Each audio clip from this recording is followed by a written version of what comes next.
Howdy, it's Jim Murado, and this is early May 2026. We are once again in Lynch, Kentucky, and we're about to do the Portal 31 mine tour. I did this tour about a year ago, and I put up a video. I just got my really bad camera that I ordered, and anyway, I've been wanting to go back. I've got a nice GoPro now, and so I went and recorded today with my GoPro. Still learning some stuff. My finger might make an appearance once or twice, but yeah, this is gonna be the complete tour of Portal 31. Nick was once again our guide.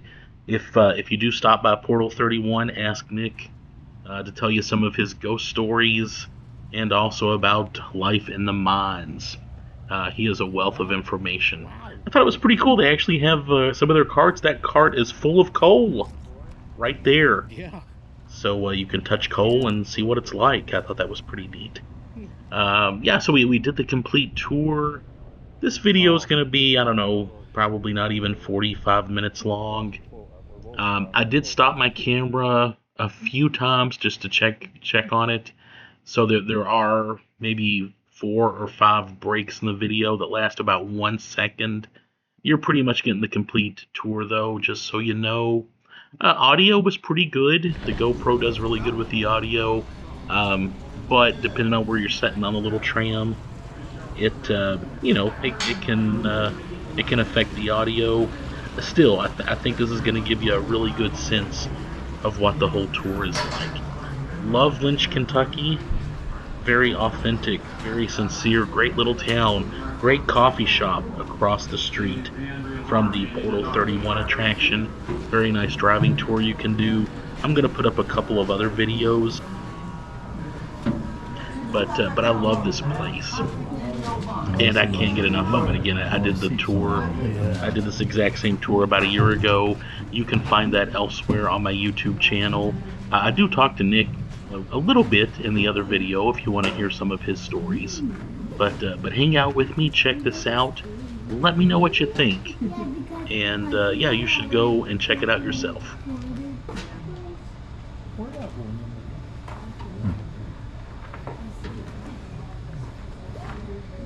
All right, folks, my name's Nick. I want to welcome everybody to Portal 31. Now, today we'll be taking a little trip back in time. We're going to start out in the year 1919, and we'll progress through 8 different stops to the year 1960. Now, at each stop, they're going to show you the different types and aspects of mining that they did here at Portal 31. Now, the tour is very dark. It is cool. It is going to be bumpy, because this being on an actual rail system, it is going to be bang, jerk, and pull a little bit.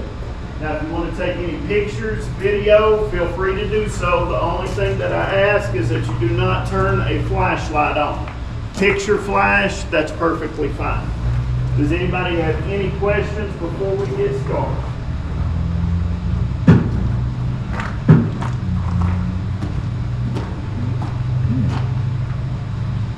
Everybody in? Now keep your arms and legs inside. Remember, safety first. As you can see from these posters, it's our motto here in Portal 31. Always has been since the mine first opened up in 1917. I'm Mike McKenzie. They call me Mac for short. I'll be your guide for today. Up front is our motorman. He's driven this route so many times that he could do it with his eyes closed. This is a good thing because it gets pretty dark back in some of these tunnels. But don't worry, he's got it under control. Now, just so you'll know, we'll be going not just through the mine, but back in time. This mine opened in 1917. The mine in the surrounding town of Lynch was built by a company called U.S. Steel. At the time, U.S. Steel was one of the biggest corporations in the world, and they needed coal to fuel their steel plants in places like Pittsburgh, Birmingham, and Gary. They had discovered that the coal here in this part of Kentucky was some of the best for steel making, so they built this town and opened this mine. By the time Portal 31 was closed in 1963, millions of tons of coal had been hauled out through the tunnel we're sitting in right now. Okay, everybody ready? Arms and legs inside. Safety.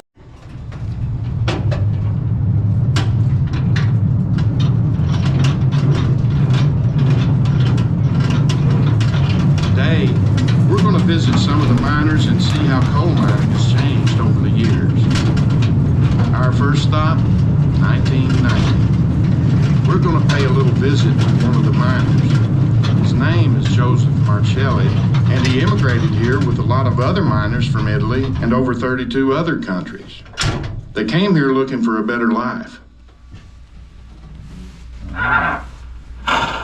Okay, Nelly, let's take a little break. Coming to America, it was a good thing I did. Even so, it was hard. So many, Mama, Papa, Giuseppe, Amelia, they are still in Sicily. I'm afraid I will never see them again. But my darling Maria and the bambinos, they won't have to live the way we did there. Back home, we work all day in the fields, in the hot sun. The bosses, the gabellotti, stood over us with guns, and each harvest they cheated us out of the grain we grew. And when the wheat prices went down, we starved. They treated us like animals, worse than animals. But here in America, it's good. So what if I have to buy my own tools and caplight? The work, she is steady. The mine, she is cool and safe. You see to that, don't you, cantante? As long as I can hear your song, I know I'm safe. Hey, Joseph, did your lights go out too? Not to worry, my young friend. You see, they're back now already. Sure enough, and I'll be glad when that permanent light plant's up and running. Oh yes, light is good. Lynch will be the first mine with electric all the time. What do you say we have lunch together, Joseph? I'll come out to you, okay? See, maybe there will be some lasagna from Maria for you. Once you have tasted Italian cooking, you will dream of nothing else. Life is good. Me, Joseph Marzelli, and mia famiglia. We have a house with electric lights. My bambinos, Tony and Mario, their stomachs are full. They won't have to do what I did. To leave home at 12 so the others could have enough to eat. Fire in the hole! See, life is bellissimo. As long as I am careful and shore up the roof so it doesn't cave in. Fire in the hole! And watch my blasts so all goes well. I hope to work here a long time and maybe save enough money to bring over my brothers and sisters. Fire in the hole! Easy, calmare. It's all right. Aren't you used to that noise yet?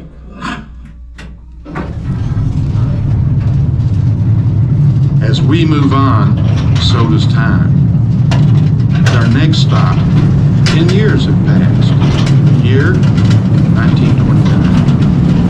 The mining here at Portal 31 keeps going deeper and deeper into Black Mountain, and more coal keeps pouring out. We're changing how the mining is being done, too. By 1929, it isn't just picks and shovels anymore. Now, there are undercutters to cut to the coal seam. It's a process called conventional mining, and it's got 4 steps. But let's let Joseph explain them to you. Today, he's trying them just happens to be his own son, Tony. Hey, Papa. Hey, Papa. Joseph, is that you?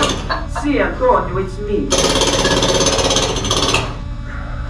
Who is that with you? This is Henry Birch. He's from Birmingham. Hey, hello, Henry, and welcome. Is this your first time in the mine? Yes, sir. And this one here's a nice one. When my family moved here from Alabama, my daddy said he worked in the mine so long, he had to pack us lunch in a tackle box so he can use the side doors to hold his sandwiches. Yeah, yeah. I bet he and the guy rats got real friendly. Tony here tells me that you're gonna show us the ropes. This is true. Soon you will notice a mine like the street you live on. Now, let me show you the 4 basic steps. And Tony, what is the first one? Sounding the roof. You treat it with respect. Always. Especially when you get to a new spot. Did you hear that tapping sound as we were coming down here? That was me sounding the roof. I was showing Henry here how to do it. How did you show him? Like this. And how you use your free hand to feel for any vibrations. And if you feel a vibration, or if you hear a hollow sound, then you've got a roof that might give on you. And you've got to brace that up before you do anything else. Yeah. I tried a few times to try to get the hang of it. It seems like a mighty important skill to have. Oh, you bet. The roof is important. You should have seen a poor Malloy last week when they carried him out. He had gone into an empty tunnel to eat his lunch, and the roof fell in on him and broke his collarbone. Now, his 6 kids, they'll be hungry for a while. You boys must always remember, respect the mine. So, when the roof is good, sound, then what? Then, you make an undercut with the cutting machine. And after you make the undercut, you come along and drill several holes with the drill, like Papa's been doing. Then you put in the charge? That's right. And make sure you got plenty of cord. And step back plenty far away. And let it rip. That's right. Fire in the hole! And after that, it's just a matter of putting the coal into the cars. Hardly. You must always remember to fill them full. O'Toole's up. O'Toole's hump. O'Toole was the first mine superintendent here. And he didn't consider a car full until not another piece would sit on top. And that's why they call it O'Toole's hump. So, were you part of that group that made the world record in 23? We mined more coal here in one day than anyone had ever mined anywhere else in the world. There were over 1,500 people on payroll that day. And they mined 7,089 tons of coal. That's 4.8 tons per person. And they said that the train that carried all that away was over 1.5 miles long. Oh yes, here at Portal 31, we know how to mine the coal. You too will become good miners.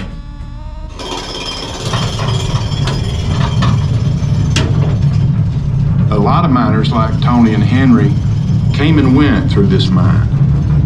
Times got pretty tough in the 30s. It was the Great Depression. It was the worst in 1932, when we might only work 2 days and 2 weeks. But U.S. Steel gave us credit at the company store, the United Supply Company, and we all grew gardens. I think I heard there were 900 of them. So we survived, and finally, the mining picked up. The 30s were hard in other ways, too. At the time, there was a lot of union organizing going on down here. But U.S. Steel wanted to keep the union out of Lynch.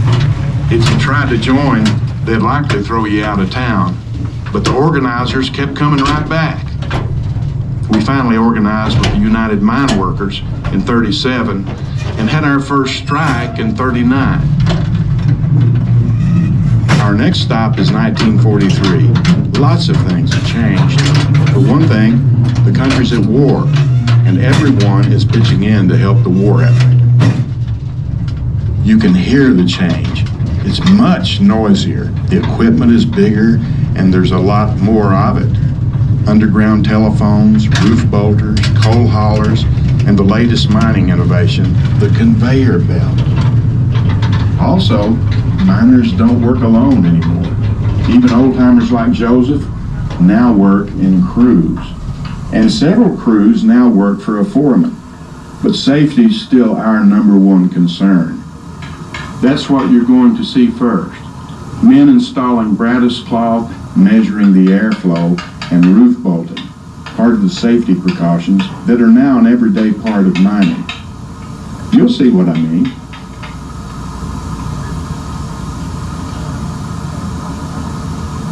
There, Ben. Hold it there. Okay. I got my side braced. You get yours. Got it. Now let's test it. Hiram, how's the airflow? Let me see. Looks good. I think that did it. That should be the last one we need in this section. This brattice and the new fan should bring in enough air for the new tunnel. Man, this mine's getting big.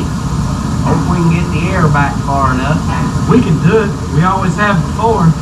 Yeah, this mine just keeps growing. It opened because they needed coal to make steel for the First World War.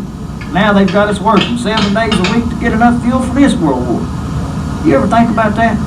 I'm mostly just thinking about putting my pillow under my head. Done over there, Ben?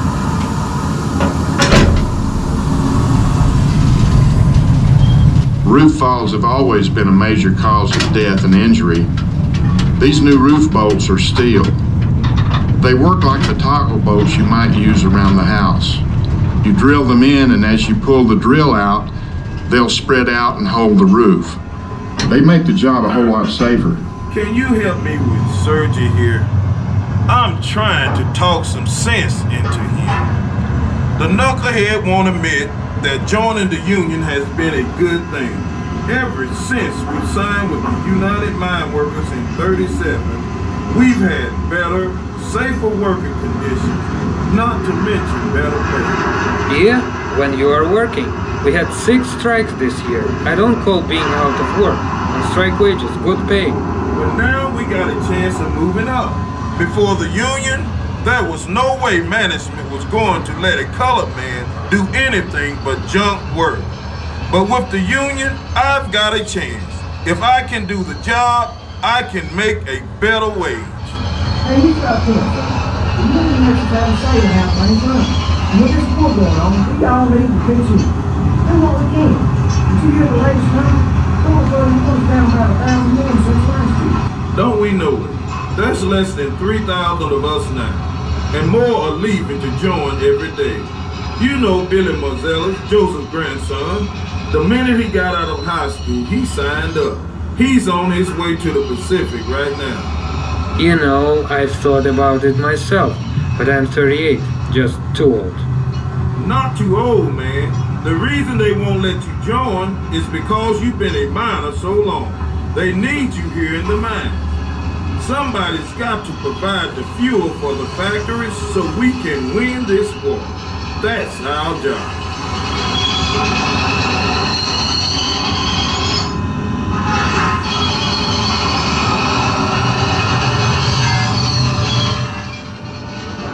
Got it. That one will hold for sure. It felt pretty solid. Yeah, this is a lot better than the old post and beam method. Can you remember how hard it was to set those posts by yourself? Oh man, what a backbreaker. But with these roof bolts, unless there's a mountain bump, they'll hold a lot of weight. And we'll have a lot fewer roof falls. So Sergi, you think we can set 3 more before lunch? I'm game if you are.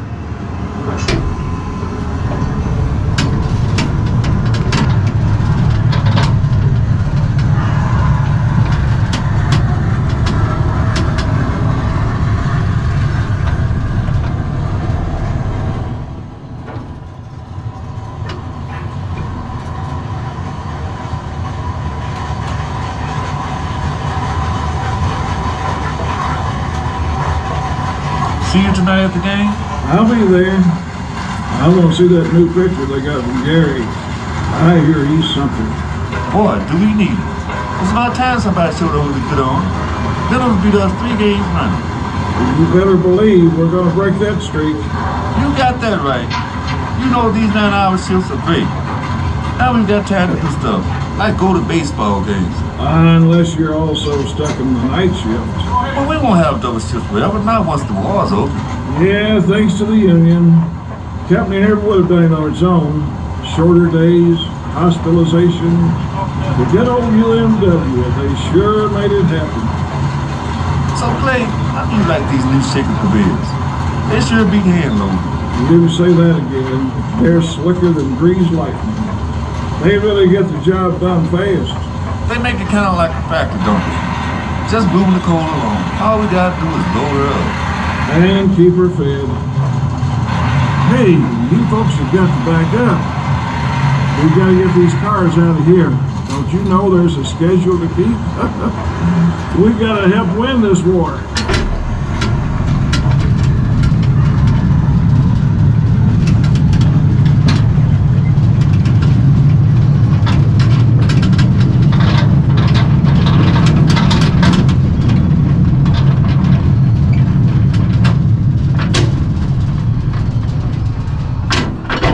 know how many days he was out on strike last year? No, but I have a feeling you're gonna tell me. 64. 64 days I could have been making money. I don't know how much longer I'm gonna stay here. I think I just might join my brother and his family up in Detroit. The work's steadier there. They have unions up there too. But there's a war on. You really think we should be stopping work to go on strike? Good point. By the way, I heard your little brother was thinking about enlisting. Bobby? He's been talking about it a bunch. He's thinking about trying to qualify for sharpshooter.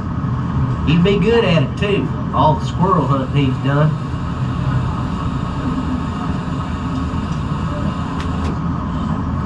Fact was, lots of miners weren't allowed to enlist during World War II. Mining was a protected industry. That meant you were exempt from the draft when your skills were needed for the war effort at home. And after November of '43, unions weren't allowed to strike.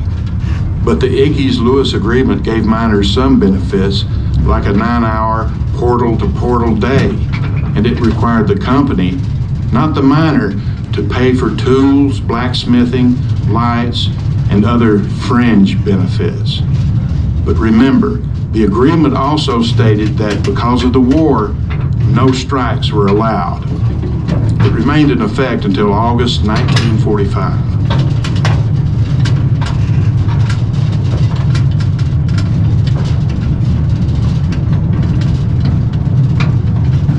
As the years pass, the equipment is getting bigger, and Portal 31 is becoming more factory-like.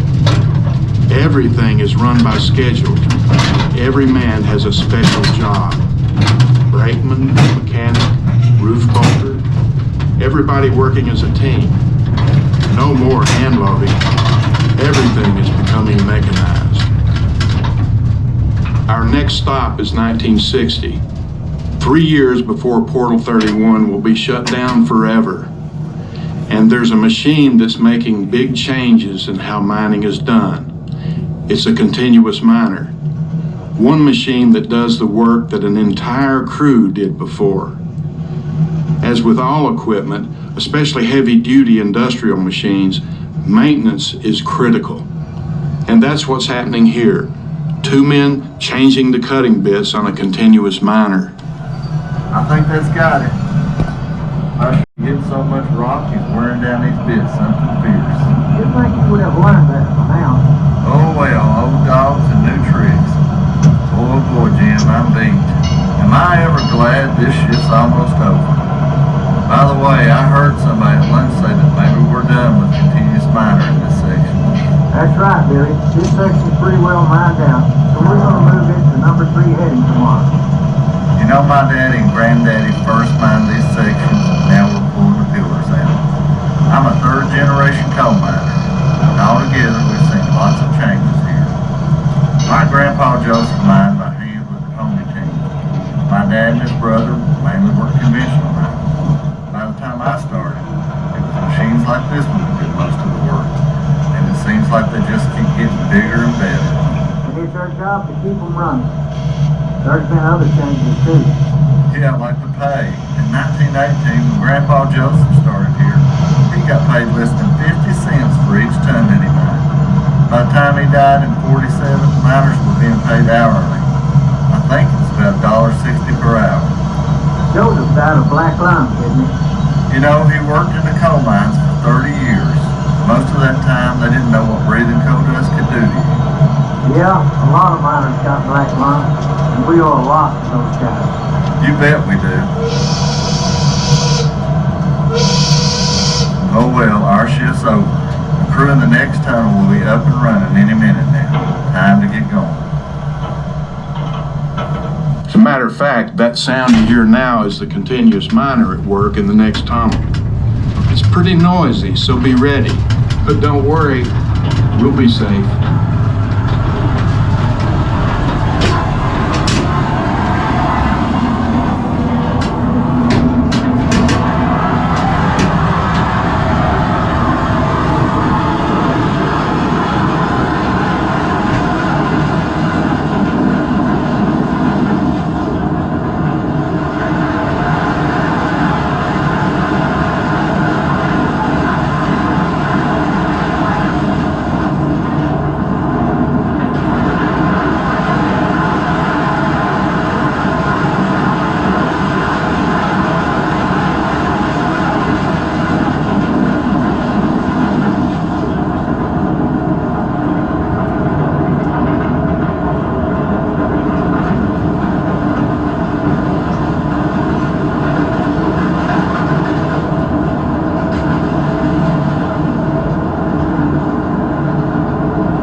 This isn't the end of our story, but rather the beginning. The mountain itself has a story to tell. A very old story. One that takes us back to a time before the mountains were here. Back to the very beginnings of our planet. Then there were no continents, no oceans. The young planet was a sea of molten rock, intense heat, and violent upheaval.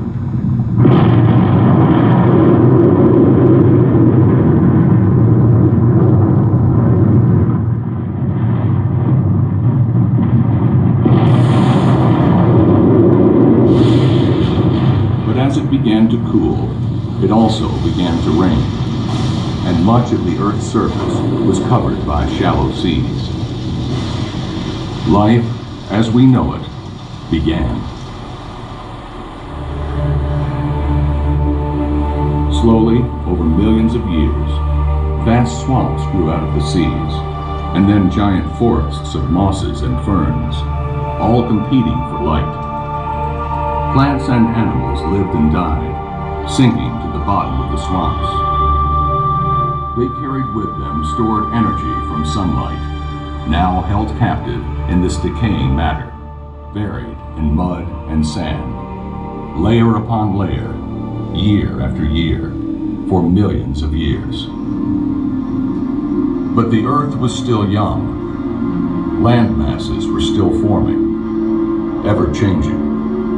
The sand and mud moved and shifted, and as more layers were added, their immense weight created enormous pressure on the underlying deposits, which over time formed various types of rock, as well as other formations, some energy-rich in composition. Huge pockets of natural gas, vast deposits of oil, and countless seams of gold.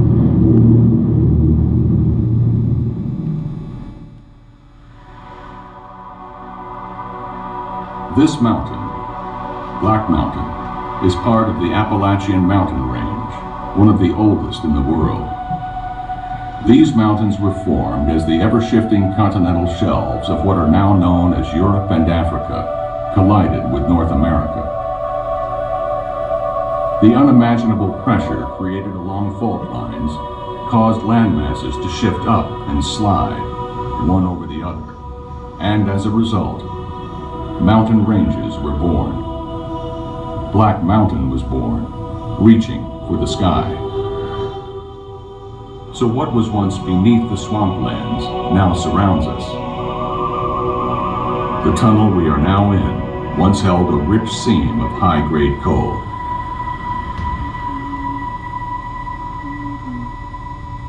Time passed, millions upon millions of years. The Earth continued to evolve. Millions of species of plants and animals evolved as well. And man, with the abilities of reasoning and conscious thought, would begin to relate to the world around him.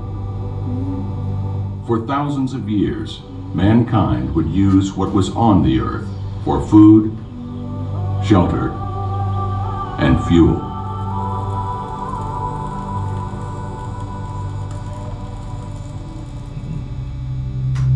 But with the birth of the industrial age came the need for new sources of energy, a need that would inevitably lead us to search under the ground, to places where vast energy resources have been stored through the millennia.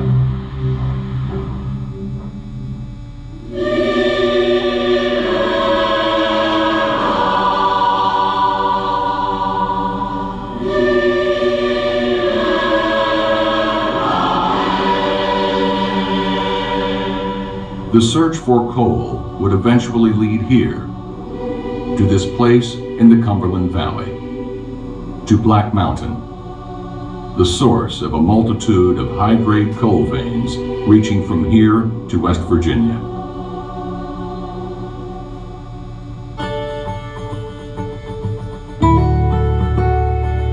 A search for the vast human resources needed to mine the coal would begin as well. Adventurous men, who would be a match for the mountain, who possessed the courage and physical toughness required to explore the ancient depths of Black Mountain in the search for coal. Beginning in 1917, this area would become home to thousands of miners and their families. The first to come were native to the region, men who were already familiar with the challenges of life in the mountains of eastern Kentucky. Of these, many were also veterans of the First World War. Soon, thousands more would immigrate to Black Mountain from 37 countries, from continents around the world. Those same continents that were formed when the earth was young, when the Appalachians first rose to the sky. They built a town and created a community. And for much of the 20th century, they lived their lives and worked here on this mountain. A mountain that would yield over 80 million tons of coal by the middle of the century. For some miners, Portal 31 was the portal to a new country and a new way of life. For others, it was the portal to prosperity, raising their children and grandchildren, some becoming miners themselves, some seeking other opportunities in the Cumberland area and in the cities beyond. But wherever life may lead them, they carry the legacy of pride and perseverance that was earned through generations of hard work and mental toughness. Those special traits that define the spirit of the miner. The living legacy of Portal 31.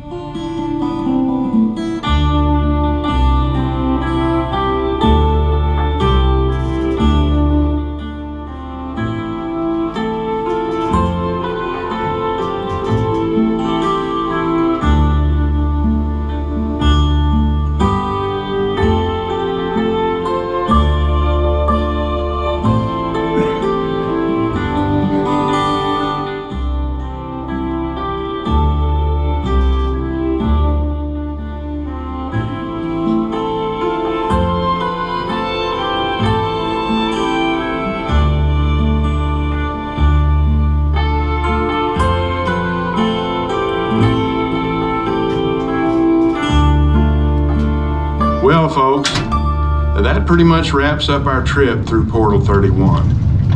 I hope you've enjoyed it. I know I'll never get tired of traveling through this mine. The last coal was mined here in 1963. After that, mining was done at Portal 32, higher up on Black Mountain. Altogether, from 1917 to 1963, over 120 million tons of coal were mined at Portal 31. About the time they closed Portal 31, U.S. Steel sold the houses to the miners. Many were able to buy their homes for less than $1,000. By 1963, Lynch had its first elected city council, so it was no longer a company town, but an incorporated city with over 1,000 residents.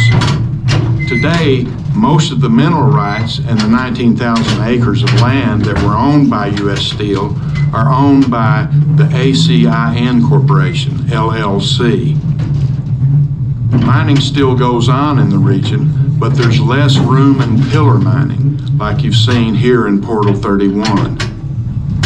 Technology has progressed so that most of today's coal mining is done by longwall mining, strip mining, and mountaintop mining.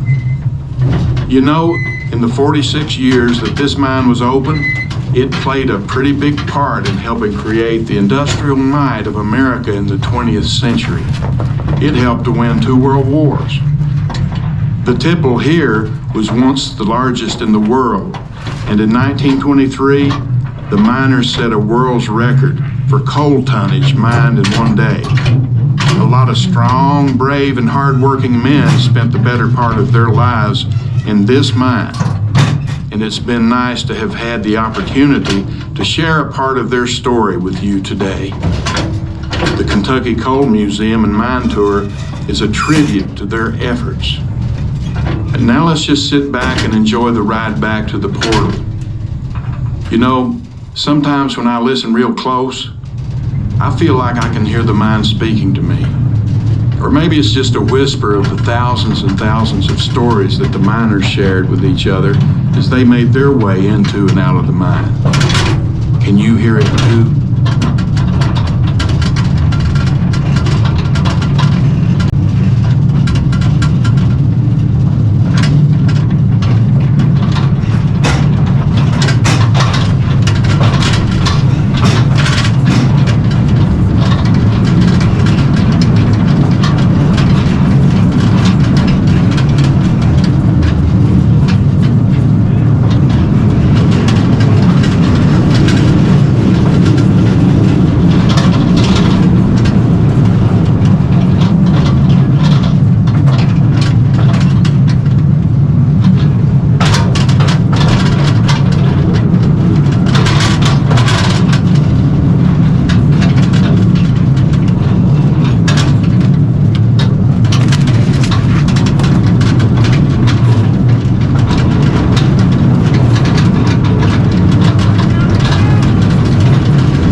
Yeah, and what did you think about that? Again, I love it. I hope you enjoyed that. As I watched it again, I was pretty happy with the way things turned out. Almost identical to the tour we took last year. The little video, when you stop and watch the video, I think they might have trimmed that down a little bit or changed some of it, which was fine with me. But yeah, that was pretty much the entire tour. And we got here I think around 10 o'clock. We had reservations for 11 o'clock, but we drove several hours to get here. Luckily, a couple people, I think this whole day was kind of reserved. People had already called and reserved spots. Luckily, a couple of people had not shown up, so we were able to jump on that tour. And yeah, so after our tour, we went over to the Lamplight Coffee House, literally right across the street, and we had a muffin and some coffee. No joke, that place has some of the best coffee. Everything is fresh. I had a breakfast burrito there last time, and I loved it. Make sure you patronize them; they deserve it. Here's a quick look at the gift shop.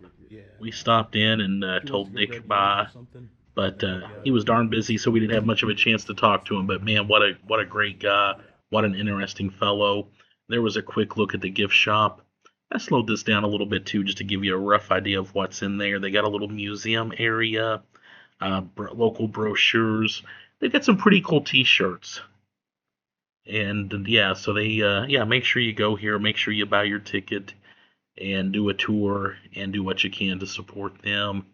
Lynch, very cool community, of course. That coal mine industry has formally left the area. It's not what it used to be.